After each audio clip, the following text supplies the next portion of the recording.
Copyright El Diario.es. Pedro Sánchez durante su entrevista con El Diario.es en la Moncloa. Marta Jara, el nuevo presidente del gobierno, recibe a El Diario.es en su despacho de la Moncloa, el mismo que hasta hace unas semanas utilizaba Mariano Rajoy.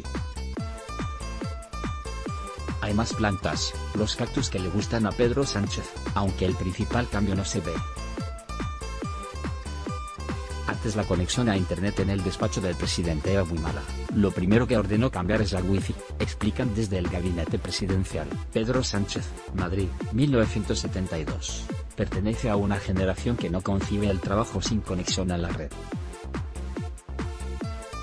Llegó a la Secretaría General del PSOE cuando a su izquierda y a su derecha Cayo Lara y Mariano Rajoy. Todos los demás líderes políticos eran mucho más mayores que él, una situación que ha cambiado tanto que ahora, apenas unos años después, él es el único de los principales dirigentes nacionales que ya había nacido cuando Franco murió. ¿Cuándo y cómo van a sacar a Franco del Valle de los Caídos? Tienen ya los plazos y el método jurídico para hacerlo. Estamos terminando el método jurídico. Vamos a dar la orden en breve y se va a aprobar en Consejo de Ministros. La filosofía es bien clara. Una democracia como la española no puede permitirse monumentos franquistas. Es evidente que se ha tardado mucho tiempo en exhumar los restos del dictador Franco del Valle de los Caídos. Entiendo la urgencia de determinados colectivos y de millones de ciudadanos progresistas que consideran que hay que cerrar de una vez por todas esta herida, pero el gobierno quiere hacer las cosas bien. Tenemos la decisión política tomada. Vamos a cumplir con un mandato del Congreso de los Diputados, aprobado por la mayoría de los grupos parlamentarios de la Cámara. ¿Qué ocurrirá con los restos del dictador si la familia se mantiene en su oposición a la salida de los restos del Valle de los Caídos? ¿Cuándo serán trasladados? Esa es una de las cuestiones que se verá cuando tomemos la decisión, pero en todo caso yo espero que los familiares del dictador reconsideren su posición. Más allá del traslado de la tumba de Franco, ¿cuáles son los planes del gobierno para el Valle de los Caídos? Hay un informe de la comisión que se creó al calor de la Ley de Memoria Histórica. Hemos presentado una modificación de la Ley de Memoria Histórica, precisamente para garantizar recursos públicos en la exhumación de los familiares que aún se mantienen en las cunetas de muchísimas partes de nuestro país, y habrá que hacer una reflexión conjunta de la Cámara, de los grupos parlamentarios, para saber qué utilidad le damos, o qué servicio le podemos dar al Valle de los Caídos. Yo no quiero aventurar nada, tengo mi opinión, que el Valle de los Caídos difícilmente se puede convertir en un lugar de reencuentro y de concordia. Pero tendrán que ser los grupos parlamentarios quienes decidan conjuntamente qué utilidad darle a ese centro. Se plantea retirar el ducado de Franco que renovó el gobierno del PP en su último Consejo de Ministros. Hay dificultades jurídicas para hacerlo. Pero tanto el ducado como la Fundación Francisco Franco, como todos aquellos elementos que estamos viendo durante estos últimos días, como pueda ser, por ejemplo, la significación de símbolos fascistas o la concentración de determinadas personas reivindicando la dictadura franquista en espacios públicos, me parece que tiene que llevarnos a una reflexión. Yo creo que patrimonio del Estado no puede permitir que se celebren este tipo de actitudes y de acciones franquistas, en consecuencia fascistas, en centros públicos. Respetando la libertad de expresión de todos, que se garantizan una democracia como la nuestra, creo que también en eso hay límites y el gobierno va a considerar todos estos aspectos. Esos límites permiten actuar como ahora la Fundación Francisco Franco. Tenemos que hacer una reflexión sobre si debe ser legal o ilegal una fundación que lo que hace, el 18 de julio, es llamar al alzamiento de nuevo, en una democracia consolidada, europea y avanzada como es la española. Van a retirar las medallas pensionadas al torturador Guillermo. Sí. ¿Cuándo? Estamos en ese proceso, llevamos solo 6 semanas en el gobierno, pero el compromiso del gobierno de España es ultimarlo y tomar la decisión cuanto antes. Hace un par de semanas estuvo más de 2 horas y media en el Palacio de la Moncloa con Quim Torra. Sigue pensando que el presidente de la Generalitat es una persona racista. Como presidente del gobierno, me corresponde tener una relación normal, cordial e institucional con el presidente de la Generalitat. Yo creo que incluso él, si revisara algunos de esos escritos, ahora pensaría de otra manera. La responsabilidad que tiene el presidente de la Generalitat y el presidente del gobierno de España es, primero, normalizar las relaciones institucionales. Esa normalización no es la meta, es la salida de un proceso que va a ser largo y en donde vamos a tener que entablar un diálogo franco, directo, sin cortapisas, para encontrar una solución política a la crisis en Cataluña. ¿Cuál es para usted esa solución política? Nosotros tenemos muy claro que la sociedad catalana votó un estatuto que ahora mismo no es el que rige Cataluña, porque fue recortado como consecuencia de la sentencia del Tribunal Constitucional.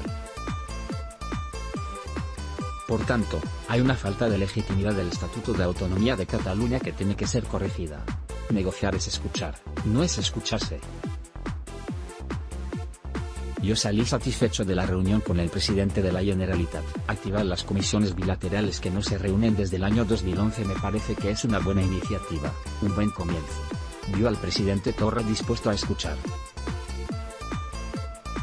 Creo que él es consciente de la complejidad que vive ahora mismo Cataluña, al igual que yo digo que escuchar y no escucharse. El gobierno de España ha escuchado esa demanda, que creo que es razonable, de que la sociedad catalana tiene un estatuto que no votó. Creo que también el bloque independentista tiene que escuchar, sobre todo la otra parte de Cataluña que no está defendiendo las tesis de autodeterminación e independencia. ¿Usted cree que el PP y Ciudadanos van a ser igual de leales que lo fue usted con el gobierno de Mariano Rajoy en este tema? Yo desearía que sí. Es evidente que las proclamas y las falsas demandas que están haciendo apuntan en otra dirección. Tanto PP como Ciudadanos tienen una forma de entender la unidad de España que precisamente lo que hace es dividir a España. Toda esta crisis también ha sido consecuencia de la acción previa del PP en la oposición, recurriendo el Estatuto de Cataluña ante el Tribunal Constitucional. En relación con Ciudadanos, sigo manteniendo la pregunta que le hice a Albert Rivera en el Congreso de los Diputados: ¿para qué vale votar al partido de Ciudadanos en Cataluña? ¿Qué es lo que ha hecho Ciudadanos en Cataluña para articular alguna solución a la crisis en Cataluña? Están en el reproche continuo, ya sea al gobierno de España o a aquel en el Parlamento de Cataluña que no piense como él. Sus compañeros del PSC en Cataluña consideran que la prisión preventiva para los presos independentistas es una medida excesiva. ¿Coincide con ellos? Es excesiva. Como presidente del gobierno no debo calificar las sentencias, no se califican las decisiones judiciales, lo que se hace es acatarlas. Se acatan cuando el tribunal del Länder alemán decide lo que ha decidido con el señor Puigdemont, se acatan también cuando Llarena decide retirar la euroorden y no solicitar la extradición de Puigdemont a España, y se acatan cuando el Tribunal Supremo decide la suspensión de una serie de diputados que están siendo investigados y juzgados por los hechos que acontecieron en Cataluña el pasado año. Usted en su momento dijo que lo bueno era que fuesen juzgados en España. Sin duda. Pero la decisión del juez Llarena imposibilita que Puigdemont sea juzgado aquí. Es un error. Yo siempre critiqué, cuando estaba en la oposición, que no hubiera alternativa ni respuesta política a una crisis que era política, y que la anterior administración hubiera situado al Poder Judicial en una respuesta que nada o que poco tenía que ver con el ámbito judicial.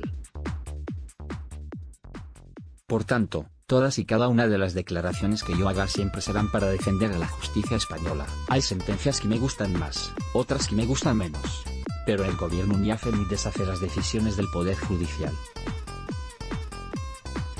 Creo que España es una democracia asentada, un Estado social y democrático de derecho. Cuando hablan los independentistas de presos políticos o de exilio, están malinterpretando y deformando lo que representó un preso político o el exilio a lo largo de la historia de España, en la época de la dictadura. Vivimos en un Estado social y democrático de derecho, y esos mismos jueces a los que critica el independentismo son los que sentenciaron al Partido Popular por la corrupción de la Gürtel. Hay respeto a las decisiones del Poder Judicial también. Lo que tiene que hacer el gobierno de España es gestionar las derivadas políticas de, en este caso, procesos judiciales. Cree que la abogacía del Estado debe pedir que se les condene por rebelión. Creo que tanto la Fiscalía como la abogacía del Estado tienen que basarse en fundamentos jurídicos para fijar la posición del Estado. Yo voy a respetar las decisiones que tomen. ¿Le preocupa que Puigdemont se haya hecho con el control del MCAT? Confío en que el PDCAT, antes que permanecer atrapado en el pasado, se comprometa con la solución de los problemas que afectan a Cataluña y a los catalanes, sean o no independentistas. Todos tenemos que aprender de los errores. Hay la expectativa fundada de un horizonte de diálogo para comenzar a dar con la salida a la crisis y cada cual debe sumar para hacerlo posible. Eso es lo que espero de quienes dirigen las fuerzas políticas que integran el Parlamento de Cataluña. ¿Cómo valora la elección de Pablo Casado? ¿Cree que es el regreso del aznarismo al PP? El discurso de las derechas, no solo del PP, ha vuelto a las esencias más conservadoras. Y se ha hecho evidente. Y tras este congreso, van a competir por el monopolio de ese espacio. Esas son las posiciones en contra de determinados derechos civiles, como la eutanasia o el aborto, anticipadas por el presidente del PP en el Congreso. La derecha de circuito cerrado, la más ideológica y escorada, comete un error. Cree que todo tiempo pasado siempre fue mejor. Pero España cambió. Y los españoles quieren proyectos conectados con su presente y que miren hacia el futuro. Lo que reclamo a las derechas, por tanto, no es solo que salgan de su ensimismamiento conservador, sino que sean capaces de anteponer los intereses del país a esta deriva. Que la derechización no les impida moderarse en sus posiciones territoriales o arrimar el hombro en la defensa de los objetivos económicos y los desafíos de España en la Unión Europea. Lo que les pido en definitiva es responsabilidad. ¿Cuánto tiempo se mantendrá Rosa María Mateo como administradora única de RTV? Espero que el plazo que ha marcado el propio Congreso de los Diputados. Creo que era inaceptable el bloqueo político y empresarial de RTV. PP y Ciudadanos habían utilizado el argumento del concurso público como una suerte de marrullerismo político y parlamentario para dilatar y mantener un status quo que le venía bien a la derecha. Nosotros lo que queremos es que la radiotelevisión pública vuelva a ser la de ciudadanía, que vuelva a representar la pluralidad y la diversidad de la sociedad española. Y por eso tomamos una decisión. Podíamos haber tomado la más fácil, que era no hacer nada, y permitir ese bloqueo de PP y Ciudadanos hasta que esos grupos quisieran. Es decir, sin mediar. Tomamos una decisión compleja, difícil. Yo agradezco a todos los grupos parlamentarios que han apoyado porque entiendo que no resulta fácil. Pero la regeneración democrática de este país pasa por poner punto y final a una situación de insostenible e insoportable, no solamente para los trabajadores y trabajadoras, sino también para la propia calidad democrática de nuestro país. Hay que recordar que los informativos de RTV están siendo investigados por el Parlamento Europeo. ¿Va a tener Rosa María Mateo plena autonomía para nombrar a toda la cúpula de televisión española y en los informativos? ¿Hay algún pacto de reparto de sillas? En absoluto. No hay absolutamente ningún acuerdo en ese sentido. Yo voy a respetar de manera absolutamente escrupulosa el hacer de Rosa María Mateo si finalmente cuenta con el apoyo mayoritario de la Cámara. En muchas ocasiones no es tanto la ley, sino las personas que se ponen al frente, lo que significa la regeneración de una institución. Pero la forma en la que se negoció la renovación de la cúpula de RTV, hasta este nombramiento, no ha sido el primer gran error del nuevo gobierno. Creo que los nombres que han salido, todos y cada uno de ellos, eran nombres acreditados, profesionales de reconocido prestigio en el ámbito tanto de la radiotelevisión española como del sector privado.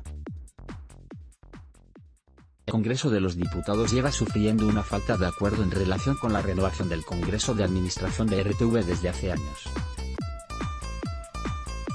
Hay consejeros de RTV en representación de partidos políticos que ya no existen. En junio de 2018 venció el mandato del Consejo de RTV y es evidente que hay una intencionalidad clarísima por parte de los consejeros nombrados por el Partido Popular de permanecer y que la corporación sufriera un bloqueo político y empresarial. El gobierno tenía dos opciones: no hacer nada y permitir ese vacío en la dirección, ese bloqueo, o tomar cartas en el asunto. Es evidente que la construcción del consenso ha tenido algunos momentos en los que ha sido equivocada. Nosotros hoy conocemos nuestro error, una corresponsabilidad, no solamente del gobierno o del Parlamento, sino de ambos. ¿Qué ocurrirá si Rosa María Mateo no pasa la votación del decreto? Hombre, Yo espero que sí. En caso de que no pase esa votación, intervendrían RTVE. Lo que no vamos a permitir es un bloqueo empresarial, que es el que más me preocupa. Eso sería tanto como permitir que una institución tan importante como pueda ser el Consejo General del Poder Judicial o el Tribunal Constitucional se quedaran con una presidencia vacante. Hay otra reflexión que también habría que hacer. Creo que hay leyes que están hechas para otro tiempo político. ¿A qué se refiere? Pues que hay leyes que están hechas para el tiempo en el que había dos grandes partidos y luego los partidos nacionalistas. A la hora de buscar el consenso, en las votaciones, claro, tenemos un desacople entre una realidad parlamentaria muy atomizada, muy fragmentada, y la exigencia de unas mayorías parlamentarias que son complicadas. Es una reflexión que habría que hacer en la Cámara en cuanto a los mecanismos de selección y elecciones de instituciones tan importantes como esta.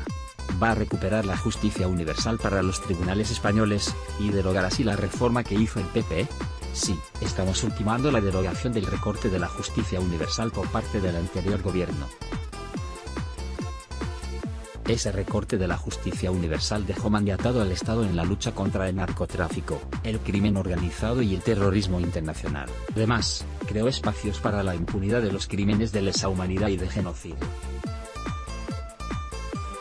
Y, en fin, que haya otros países que estén juzgando casos vinculados con el franquismo y que no sea España, pues me parece que no es aceptable, o al menos no es aceptable para este gobierno. Pero para juzgar los casos de franquismo, haría falta acabar con la ley de amnistía, que es la barrera judicial que impide juzgar algunos asuntos relacionados con el franquismo. Esa es la discrepancia que nosotros tenemos con algunos grupos parlamentarios. Nosotros consideramos que la modificación de la ley de memoria histórica que hemos planteado por parte del Grupo Parlamentario Socialista a principios de año precisamente resuelve algunas de estas cuestiones. Usted hablaba de los acusados de crímenes de lesa humanidad. Eso significa que España debería entregar, por ejemplo, al exministro Martín Villa a la justicia argentina. Yo no me puedo meter, bueno, de una opinión. No, insisto, el carril de la justicia va por su lado y el carril de la política va por otro. Lo que sí que creo es que hay instituciones como el Tribunal Penal Internacional de La Haya que necesitan del compromiso de todos los estados en la reivindicación y la reconstrucción de un principio básico como es la justicia universal. La princesa Corinna ha asegurado que el rey Juan Carlos de Borbón tiene cuentas en Suiza, testaferros en paraísos fiscales y que pidió comisiones por sus gestiones para el AVE a la Meca. Todos los partidos que respaldaron su investidura están pidiendo una comisión de investigación en el Congreso. ¿La va a respaldar el PSOE? Creo que hemos dado una respuesta que es, en el primer momento, la más adecuada. El Congreso de los Diputados se autoorganiza con la Constitución y la creación de determinadas comisiones. Una de ellas es la Comisión de Secretos Oficiales. Es evidente que el origen de esas declaraciones y de esa filtración parece que está bastante localizado. Bien, nosotros lo que consideramos es que el director del CNI tiene que comparecer en esa comisión y que los grupos parlamentarios escuchen lo que tiene que decir. A partir de ahí, pues lógicamente los grupos parlamentarios, también el Grupo Parlamentario Socialista, tomarán la decisión respecto a cómo proceder. Entonces no descarta en el futuro aceptar esa comisión o dar más pasos más adelante de las futuras comparecencias. Ni la descartamos ni la aceptamos. Cuando escuchemos al director del CNI tomaremos la decisión. Y Hacienda puede investigar estos indicios de fraude fiscal, estos presuntos indicios de fraude fiscal del rey emérito, si hubiera elementos para ello. A mí no me cabe duda de que se haría. Pero hay que ver exactamente cuál es el grado de verosimilitud de este tipo de acusaciones. ¿Usted qué grado de verosimilitud le da a estas acusaciones? Yo creo que sobre estas cuestiones es mejor escuchar al director del CNI. Desde la oposición, usted pidió a Mariano Rajoy que hiciese públicos los nombres de la amnistía fiscal. ¿Por qué ha cambiado de criterio ahora que está en su mano? Porque tengo los elementos de juicio que antes no tenía. Creo que es importante hacer un poco de historia. El Grupo Parlamentario Socialista fue quien presentó el recurso de constitucionalidad a la amnistía ante el Tribunal Constitucional y la sentencia es bastante clara. Consideró ilegal la amnistía fiscal e hizo un reproche no solamente jurídico, sino también político al anterior gobierno. Pero también hay en la sentencia un posicionamiento claro a nuestro juicio por parte del alto tribunal en cuanto a la irretroactividad de la publicación de esos nombres, de los beneficiados por la amnistía fiscal. Nosotros, desgraciadamente, no podemos cambiar un pasado ya sentenciado.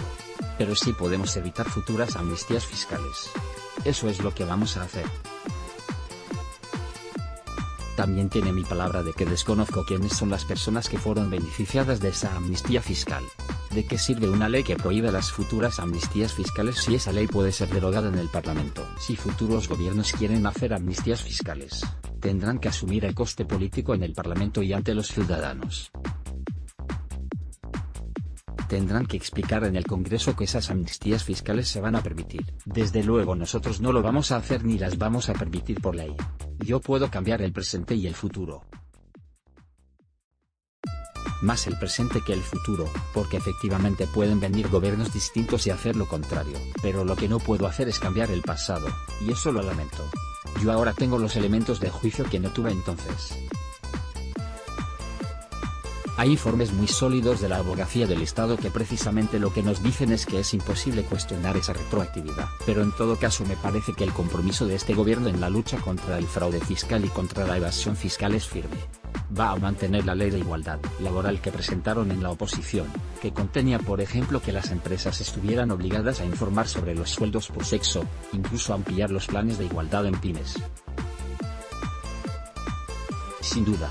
Estamos trabajando con Unidos Podemos tanto en la ley de brecha salarial como en la ley de igualdad laboral que están en trámite parlamentario. Nosotros lo que queremos es que llegue el sello de la igualdad de género. Me da igual que haya sido propuesta por Unidos Podemos o por el Grupo Parlamentario Socialista, lo que es importante es esa ley vea la luz antes de final de año, en el próximo periodo de sesiones.